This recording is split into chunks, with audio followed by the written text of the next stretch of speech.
underground.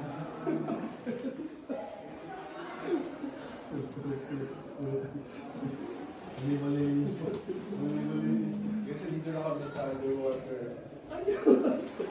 Sa underground Cave. sa Bohol. What's up guys? So, dito na kami guys sa Bohol. Dito kami sa Hinagdanan Cave. Ito po yung underground cave dito sa Bohol. So, tara guys, ipapasyal namin ngayon guys.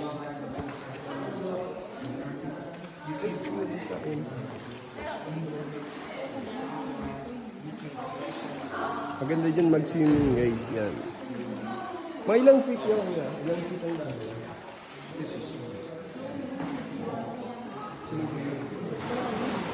Grabe. Alin pala? Since sa taas guys, tingnan nyo guys. Ganda no? Parang cave siya.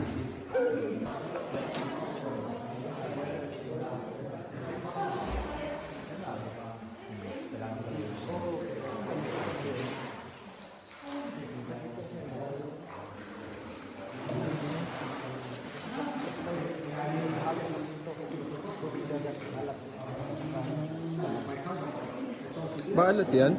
Kuya, maalat? Oo, ansan, halo na po siya. Ah, Tubig alat po at saka normal na tubig. nice.